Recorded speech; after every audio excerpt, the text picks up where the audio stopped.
अधिकारावर घाला टाकून निवडणूक आयोगाला पूर्ण अधिकार देण्याचं जे पाप केलं, याचाच अर्थ महाराष्ट्र, हरियाणा या सगळ्या राज्यापासूनच नव्हे तर आतापर्यंत झालेल्या सगळ्या निवडणुकीमध्ये नरेंद्र मोदीच्या सरकारचा दिवसाढवळ्या लोकशाहीचा खून करण्याचं पाप त्यांनी केलेलं आहे. माहिती लपवण्याचं कारण काय, त्याचं उत्तर निवडणूक आयोग का देत नाही, हे सगळे प्रश्न आहेत. आणि म्हणून निवडणूक आयोगाने 30 मेला जे पत्र प्रत्येक राज्याच्या निवडणूक आयोगाला दिलेलं आहे, त्या पद्धतीचं स्पष्टीकरण त्यांनी द्यावं. जनतेच्या मताच्या अधिकारावर जो डाका टाकण्याचं पाप नरेंद्र मोदीचं सरकार आणि भाजप जे करते आणि त्याला निवडणूक आयोग त्यांना साथ देते आहे, हे या सगळ्या प्रकरणातून स्पष्ट होते आहे. आणि म्हणून तुमच्या माध्यमातून सामान्य जनतेपर्यंत, कारण की ही मूव्हमेंट आमची विरोधी पक्षाची आहे असं नाहीये, ही मूव्हमेंट ही लोकशाहीला वाचवण्यासाठी प्रत्येक व्यक्तीला आपल्या मतानं सरकार बनवण्याचा अधिकार आहे. आणि सरकार बनवण्याचा अधिकार प्रत्येक व्यक्तीला असताना ज्या पद्धतीनं निवडणूक आयोग आणि नरेंद्र मोदीचं सरकार या लोकशाहीच्या व्यवस्थेवरच डाका टाकण्याचं काम करत असेल आणि पारदर्शकता संपवत असेल, ते प्रश्न जनतेपर्यंत पोहोचावेत, हाही या पत्रकार परिषदेचा मूळ उद्देश आमचा आहे. आम्ही माननीय सुप्रीम कोर्टामध्ये आम्ही याचं चॅलेंज केलेलं आहे. आमचा विश्वास आहे न्यायव्यवस्थेवर, कारण की माननीय हरियाणा पंजाब हायकोर्टाने जो निर्णय दिलेला होता, या निर्णयाला 48 तासामध्ये नरेंद्र मोदीच्या सरकारने निवडणूक आयोगाच्या पत्राच्या आधारावर रूल 93 बदलवलं 48 तासात. याचा अर्थ दाल में काला है. आणि त्याच्यामुळे आम्ही माननीय सुप्रीम कोर्टामध्ये धाव घेतलेली आहे. माननीय सुप्रीम कोर्टावर आमचा विश्वास आहे की लोकशाही वाचवण्यामध्ये निश्चितपणे माननीय सुप्रीम कोर्ट, कारण की आमचा मुद्दा एकदम क्लिअर आहे की सरकार हे लपवण्याचा प्रयत्न का करते आहे, वस्तुस्थिती का नाही होते. नसेल गडबड तर सांगा, तसं दाखवा आम्हाला काय नेमकं आहे, कोणत्या बूथवर किती मतं झाली, किती लोक लाईनमध्ये होते, हे आम्हाला बघण्याचा अधिकार आहे. का सरकार लपवती आहे, हे सगळे प्रश्न त्याच्या माध्यमातून निर्माण झालेले आहेत. हम लोग तो शुरुआत से कर रहे हैं. आपको याद होगा कि जिस दिन महाराष्ट्र के चुनाव के रिजल्ट आए, उसी दिन जब मैंने महाराष्ट्र प्रदेश कांग्रेस का अध्यक्ष करके जब पत्रकार परिषद लिया, उसी दिन मैंने चुनाव आयोग को यही सवाल किया. आप लोगों ने पूछा था कि आपको ईवीएम मशीन के ऊपर डाउट है क्या, मैंने कहा नहीं है. मैंने कहा कि जो वोट 40 लाख बढ़े महाराष्ट्र में, और जो शाम के 5 बजे के बाद जो 76 लाख वोट बढ़े, वो कौन से बूथ पे हुए हैं, कितनी लाइन लगी है, उसके फुटेजेस हमको उपलब्ध करा दीजिए. ये हमने चुनाव आयोग को मांग की थी. ये मेरी पहली प्रेस कॉन्फ्रेंस थी, इसलिए हमें साथ नहीं दी. उसी दिन हमने सवाल किया था, क्यों चुनाव आयोग ये छुपा रहा है, क्यों 48 घंटे में रूल 93 बदला गया. ये सवाल चुनाव आयोग ने ये सवाल का जवाब देना चाहिए.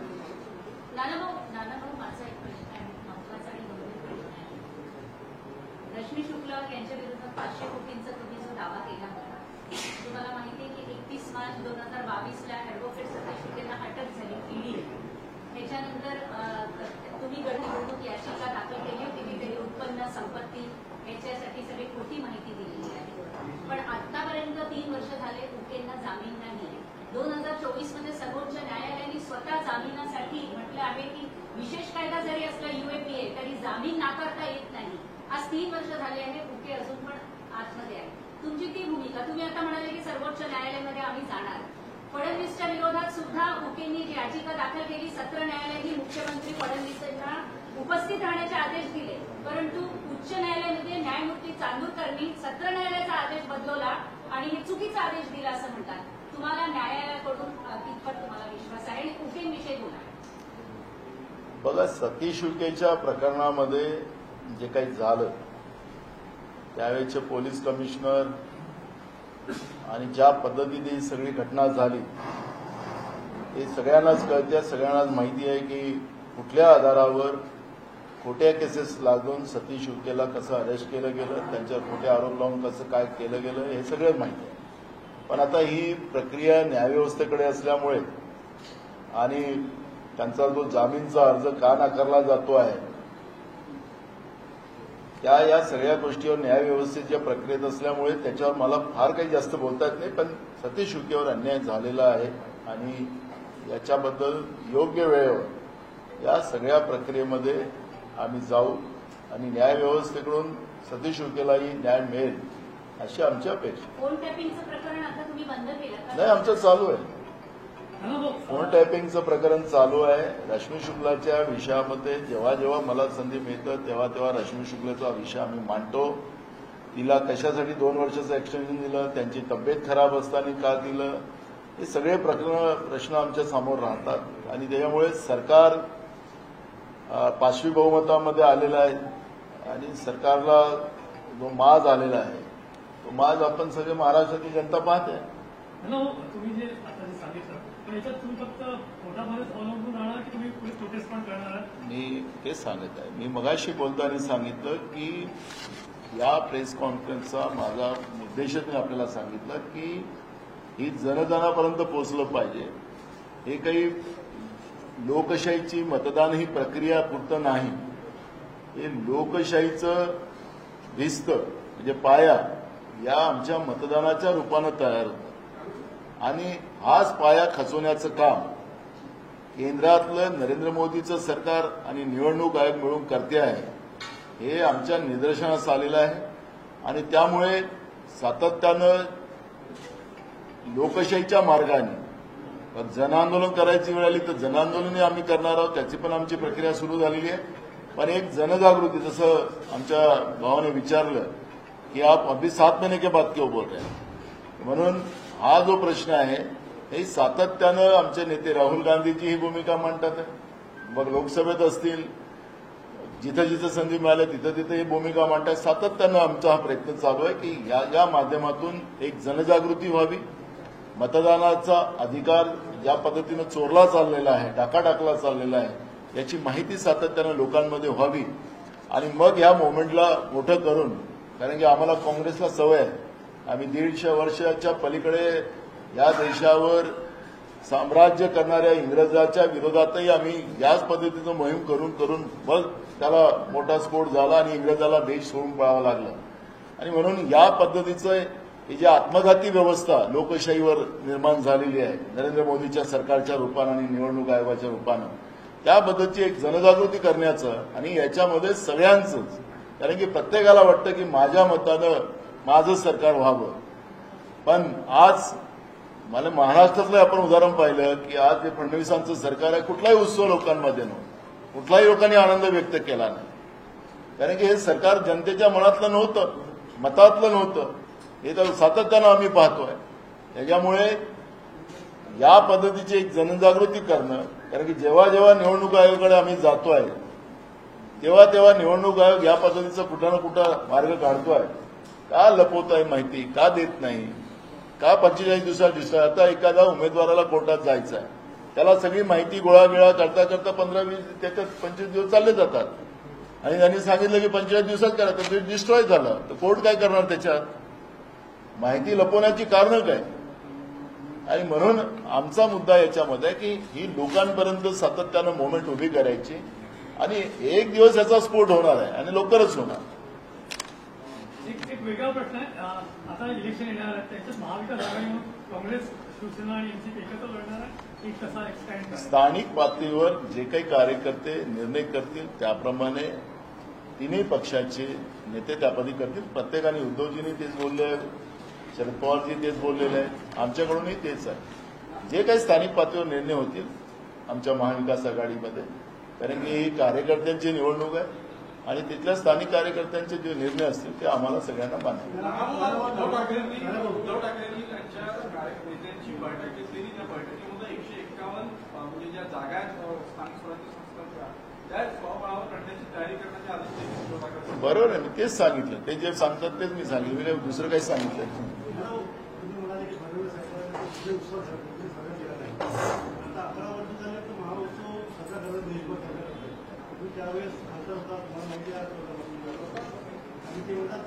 आम्ही एवढा विकास केला आहे की आमच्याला आर्थिक दृष्ट्या आम्ही तिसऱ्या क्रमांकावर. बरोबर आहे. देशामध्ये नव्हे तर जगामध्ये भाजप या आर्थिकदृष्ट्या मजबूत झालेला पक्ष झालेला आहे.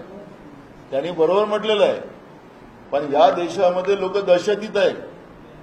या देशामध्ये अजूनही लोकांना खायला 2 टाइमचं मिळत नाही. शिकलेल्या मुलामुलींची अवस्था गंभीर आहे. शेतकरी रोज आत्महत्या करतायत. त्याला हे विकास मानत असतील तर ठीक आहे. हे झालं बरोबर आहे. तुम्ही म्हणतात नाही आर्थिक शक्ती झाली, बरोबर आहे. भाजप झालीच आहे. चिवडा पार्टी आता बिर्याणी पार्टीवर आली. 25 जून हा आपत्कालीन दिवस म्हणून पाळला जात आहे, काळा दिवस म्हणून भाजप पाळत आहे. तुम्ही कसं बघताय? आता त्यांनी स्वातंत्र्य सेनेचा दर्जाच देऊन टाकलेला आहे. त्याच्यावर काय बोलणार आता? ठीक आहे, त्याच्यावर आता मला काही प्रतिक्रिया नाही. योग्य वेळेस त्याचं परफेक्ट उत्तर आम्ही. नाना, काँग्रेसचे काही कार्यकर्ते खासगीत सांगतात की प्रदेशाध्यक्ष पदचे सपकाळांना मिळालेले आहे. आणखी योग्य प्रदेशाध्यक्ष हवे होते असे ते खासगीत सांगतात. एक बघा की आमचे आता अध्यक्ष जे झालेले आहेत ते आता नवीन आहेत. आता जवळपास त्यांनाही 6 महिने झाले. ते आता राज्याचा दौरा करतात. थोडा कळू द्या, त्यांना काम करू द्या. आतापासून कोणी कार्यकर्त्यांनी डिस्टर्ब होऊ नये. आणि काँग्रेसला मानणारा महाराष्ट्रामध्ये मोठा वर्ग आहे. आणि तुम्हाला स्थानिक स्वराज्य संस्थेमध्ये चांगले निकाल हे काँग्रेस पक्षाच्या बाजूने येतील. कार्यकर्ते अजून झाली नाही का? लोकल बॉडीचे इलेक्शन मी आपल्याला माहीत असेल, मी सध्या भंडारा गोंदियातच आहोत. सध्या आम्ही चिल्लर लोक आहोत. आणि ठोक माणूस आहे आमच्याकडे एक दलाल. विमानात घोटाळा, मला तर आता पुढे आम्ही करणार आहोत त्याच्यावरही. त्याच्या अहमदाबादमध्ये झालेला विमानाचं जे दुर्घटना 11-12 मध्ये जो ऑडिट पॅरा आलेला आहे विमान एअर इंडियाचा, त्याच्यात नाव आहे या घोटाळेबाजांचा. बरोबर आहे ना? त्याच्यात ते घोटाळेबाज होता तिकडे गेले. ते घोटाळेबाज इकडे का तिकडे हा विषय आहेच ना. हा राहणारच आहे. तुमच्याकडनं आमच्याकडं नाही. आता तुम्ही सगळं खाजगीकरणच करायला निघालेला आहात. तर आता तुम्हाला पूर्ण मोनोपोलीच खाजगी लोकांना द्यायची असेल आणि ग्राहकांना लुटायचं असेल या नरेंद्र मोदीच्या सरकारला, हा आमच्या तुमच्याकडं नाही. एअर इंडिया सरकारचं होतं. मग ते खातं का बंद करत नाही? सिव्हिल एव्हिएशन खातं बंद करून टाकावं ना मोदीच्या सरकारनं. मोदींनी मला म्हटलं होतं, मी ओबीसीचं मंत्रालय उघडा म्हणून सांगितलं होतं. ते म्हणाले की प्रशासकीय खर्च वाढवता का? मग आता सिव्हिल एव्हिएशन डिपार्टमेंटचं काम काय? विकलं नाही एअर इंडिया तुम्ही? मग काय काम आहे आमच्याकडनं तुमच्याकडे? काय सांगताय? मग ते विमान तपासून घ्यायला पाहिजे ना. लोकांच्या जीविताशी खेळायला निघाले तुम्ही. आणि ज्यांनी घोटाळा केला, ज्याचा 11-12ला एजीचा ऑडिट पॅरा आला, तो तुमचा आता मांडीला मांडी लावून बसलेला आहे ना. म्हणजे तुमच्याकडे आला का झाला तो शुद्ध. आता झाला ना ते नाशिकचा सलीम कुत्ताचा माणूस. सलीम कुत्ताचा माणूस यायनंच सांगितलं होतं विधानसभेत. हे माझेच मित्र बोलत होते विधानसभेत, आतंकवादी आहे म्हणून तो. आता त्याला मांडीला मांडी लावून बसले. असं आहे भाजप. त्याच्यामुळे आमच्याकडनं तुमच्याकडे सांगायला त्यांना आता काही जागाच नाही राहिलेली आहे. जो आतंकवादी असेल, ज्याला तुम्ही जाहीर केलं, गृहमंत्री म्हणून जाहीर केलं, त्याला तुमच्या भाजपमध्ये घेतला. आता त्याच्यापेक्षा काय तुमच्या पक्षाच्या बद्दल आता काही बोलायला कारणच नाही. लोक समजतात. त्यामुळे आमच्याकडे नाही, तुमचा दुर्घटनेची जबाबदारी घ्या. आम्ही राज्याचे मुख्यमंत्री विलासराव देशमुख आणि आर पाटलाचा राजीनामा घेतला होता 26/11 तुम्ही झाले होते. हेच मोदीजी आले होते तिथं ताज हॉटेलच्या समोर, तिथं प्रेस करत होते. आम्ही घेतला. तुम्ही काय घेत नाही जबाबदारी. ते ऍक्सिडेंट आहे म्हणून सांगतात. हे तुमचा ऍक्सिडेंट आहे. अरे मग तुम्ही मंत्री आहात ना. पहलगाममध्ये झालेली घटना, तुम्ही गृहमंत्री आहेत ना, का नाही घेत जबाबदारी? तुम्ही प्रधानमंत्री आहात, का नाही घेत जबाबदारी? फक्त रेल्वेला हिरव्या झेंडे दाखवायचंच काम आहे का प्रधानमंत्र्याचं? जबाबदाऱ्या घ्या ना. हे तर रोजचंच काम आहे. रस्ते बनणं, रेल्वे बनवणं हे कामच आहे. हे प्रोसिजर आहे. त्याला काही हिरवी झेंडी एवढं प्रधानमंत्र्याला काम आहे? त्यामुळे जबाबदारी घ्या. नसाल घेतलं मग काय आता हे मशीनमध्ये आणि निवडणूक आयोग आणि हे सगळं कार्यक्रम करूनच तुम्ही सत्तेत राहणार ना. याचा भडका होणार. शरद पवार बोलले की हिंदीची सक्ती नको, पण देशात 55 ते 60% लोक आजही हिंदी बोलतात, त्यामुळे एका प्रकारे त्यांचं समर्थन वाटतं. मुद्दा तो नाहीये. हे काही हिंदी बोलायला आता आमच्या गोंदियामध्ये हिंदीच बोलतात, अनेक भागामध्ये महाराष्ट्रामध्ये हिंदी बोलतात. तर हिंदीवाल्यांना हाकलणार आहे महाराष्ट्रातून. मुद्दा तो नाहीये, मॅच फिक्सिंग आहे. मी काल पण सांगितलं, देवेंद्र फडणवीस आणि राज ठाकरेची मॅच फिक्सिंग आहे. महाराष्ट्रातले मूळ प्रश्न डायव्हर्ट करण्यासाठी टाटा ताज 5 स्टार 7 स्टार हॉटेलमध्ये बसायचं, मीडियाला तिकडे बोलवायचं, त्याच्यामधून दिवसभर ते चालवायचं आणि मग या पद्धतीचं एक सर्क्युलर काढायचं आणि त्यावरच चर्चा, हिंदी मराठीची चर्चा करायची. का शेतकऱ्याचे प्रश्न संपलेत महाराष्ट्रात? मुंबई रोज डुबते त्याचे प्रश्न संपलेत, बेरोजगारांचे प्रश्न संपलेत, महागाई प्रश्न संपलेत. फक्त जनतेचे मुद्दे डायव्हर्ट करण्यासाठी या पद्धतीचं हा खेळ महाराष्ट्राला बदनाम करण्याचं पाप हे लोक करतात आहे. त्यामुळे शाळा खोल्या नाहीत महाराष्ट्रामध्ये पोरांना बसायला. फडणवीस गुरुजी गेले होते पोरांना शाळेमध्ये शिकवायला. शाळा खोल्या नाही आहेत महाराष्ट्रात, झाडाखाली बसतात, गाईच्या कोठ्यात बसतात पोरं. गरिबाच्या पोरांसाठी शिक्षण राहिलं नाही. त्यामुळे हे सगळे मुद्दे, हिंदी मराठी हे सगळे आता बंद करा. महाराष्ट्राचे जे काही जनतेचे बेहाल आहेत, अवकाळी पावसाचे पैसे दिले नाहीत अजूनपर्यंत, धान्य घेतलं यांच्या केंद्रावर, अजूनपर्यंत पैसे मिळाले नाही 1 वर्षापासून, त्याचं काही घेणं देणं नाही. गावामध्ये गड्डे पडले आणि नागपुरामध्ये सिमेंट खोदून सिमेंटचे रस्ते बांधले जातात. 80 वर्ष चालणार म्हणले गडकरी साहेब. 80 वर्ष का, 6 महिन्यात तर गड्डे पडले, क्रॅक पडले, त्याला खोदा आणि लोकांच्या घरात पाणी टाका. पटोले साहेब, नागपूर शहरामध्ये इमारती म्हणजे उंच अशा इमारती 34-35 माळे असं इमारती बनत आहे. आता आमच्या बाजूलाच इमारत बनत आहे, त्याला तुम्ही कशा प्रकारे बघता? एक बघा, आता अहमदाबादमध्ये विमान जे क्रॅश झालं त्याच्यामध्ये एक मुद्दा पुन्हा आला त्यासमोर, की हे जे विमान एरिया जो असतो त्याच्यामध्ये उंच इमारती आणि त्याचे मूळ कारण ऍक्सिडेंटचे ते पण ठरतात. अशा पद्धतीची घटना तिथं समोर आहे. इमारती किती उंचीच्या राहाव्यात, भविष्यामध्ये त्याच्या पर्यावरणावर आणि जनतेच्या रोजचे जीवन प्रवास जो आहे त्याच्यावर कुठलाही फरक पडू नये याची काळजी घेऊनच हा एक प्लॅन तयार केला पाहिजे. पण बिल्डर पण आता त्यांचेच आहेत. तुमच्या घराच्या बाजूचा बिल्डर त्यांचाच असेल, नेत्यांचे पैसे त्याच्यामध्ये सहभागी आहेत, असं लोक चर्चा करतात नागपूरचे. मला माहिती आहे ना, मी तर गावातला खेड्यातला माणूस आहे, शेतकरी माणूस आहे, पण इथं अशी चर्चा करतात, ऐकायला मिळतं कधी कधी. म्हणून ते तुम्हीच विचारला म्हणून सांगितलं. म्हणून त्यांच्या पैसे तिथं गुंतले म्हणून जास्त प्रॉफिट कमवण्यासाठी गगनचुंबी इमारत बांधायचं आणि जनतेच्या जीवनाशी खेळायचं हे चाललं असेल तर हे पाप आहे. एक भंडाऱ्यामध्ये बातमी आल्या की काँग्रेस आणि शिंदे सरांनी हातमिळवणी केली आहे, ते दुग्ध संघाची निवडणूक. बघा, सहकारामध्ये पक्षाचं सिम्बॉल नसतं. त्यामुळे त्याच्यावर मला असं वाटतं की आता भोंडेकर आम्हीच निर्माण केलेले आहेत. त्यामुळे त्यांना वाटलं की माझ्याबरोबर राहावं सहकारात, तर राहिले. त्याला काही ते काही शिवसेना काँग्रेसची युती नाही आहे. ती आमच्या तिथल्या जिल्ह्यातल्या दूध संघाला वाचवण्यासाठी, या बीजेपी आणि प्रफुल्ल पटेलपासून वाचवण्यासाठी आम्ही दोघंही तिथं आलेलो आहोत. कारण की भंडारा जिल्हा दूध संघ हा आपल्या विदर्भातला एकमेव संघ आहे की तिथं दूध आहे. बाकी कुठंच दूध संघामध्ये दूध नाही. सगळ्यात जास्त दूध उत्पादक आमच्या जिल्ह्यामध्ये आहे.